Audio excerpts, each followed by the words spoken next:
Good morning. It's looking nice and quiet for us here in Fargo. We've been watching some storms off in the distance from our sky cam, but they're getting a little bit farther away for us at the moment, so not really seeing much for lightning right now, but it has been a quieter start in the Southern Valley, Northern Valley, a much different story. Let's take a look at your radar right now. You can see it's northwest Minnesota. That's where we have the focus for these storms, and you can see that there's a lot of lightning with them as well. We'll zoom in because there is a new severe thunderstorm warning. It's basically a continuation of the warning that we had just a few moments ago. This is in effect for Beltrami and Hubbard County, northern Hubbard County, until 5:45 this morning. And a look at that storm, you can see Bemidji right in the thick of it right now, and it's continuing to move to the south and east. There are other places, of course, in the valley too, getting hit by some stormy weather as well to start off this morning. So conditions are going to continue to be bumpy in parts of northwest Minnesota. We're going to zoom in on that storm,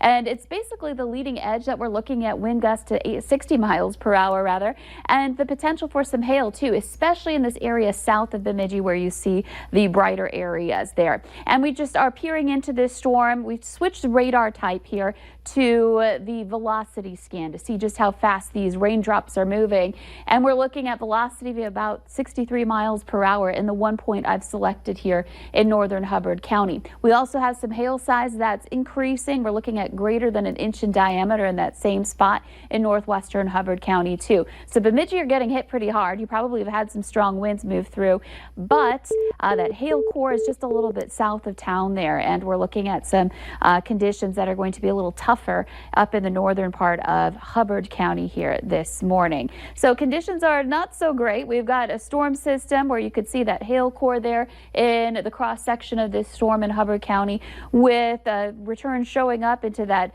near 40,000 foot range. And as you expand the view, you could see these storms rolling eastward, east to south, eastward here this morning. And there has been some redevelopment on the backside of this. In fact, Grand Forks, you have one lightning bolt in town and some heavy rain coming down right in the Grand Forks area. So we've seen some cells popping up here that we're going to keep an eye on as well. So look at your winds. They're coming in out of the south, gusts to 30 miles per hour, stronger in those storms. Temperatures into the 50s to some low 60s, even some mid 60s down in the southwest.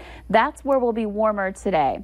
I want to show you Dorian really quickly here. It's back up. It's intensified back to a Category 3 storm, 150 mile per hour sustained winds, moving to the north at 8 miles per hour. It's just 80 miles southeast of Charleston. There's Charleston there, and it's going to continue to inch closer to that South Carolina coast, getting closer to Myrtle Beach and the Wilmington area, North Carolina today. You can see it getting closer to the coast there. This is 2 o'clock this afternoon. It does weaken as it makes its way toward the coast, and it may just make landfall on the Carolinas here over the next 24 to 48 hours. This is Friday morning, and then it continues to kick off to the northeast from there on Friday and move out of here. But again, it's going to have some big impacts on the coast. There's tornado warnings down there, strong wind gusts happening, storm surge, of course, as well.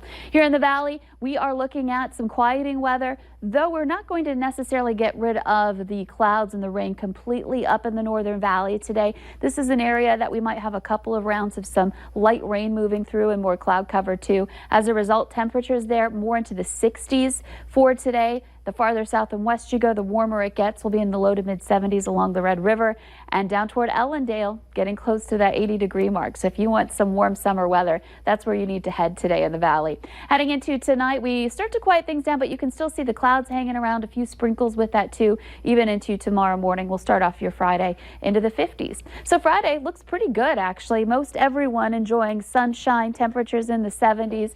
Saturday, unfortunately, we do have some rain moving in and thunder too, and that could have some impacts on your tailgate plans on Saturday. Make sure you're ready for that. And cooler as well. Temperatures will be into the mid 60s for the weekend. We do warm up next week. Okay, thank you, Lisa. In order to help the nearly 1,400 women and children around the valley who are working to rebuild their lives, the YWCA is asking for you to come eat some chocolate and chili too. The details coming up next.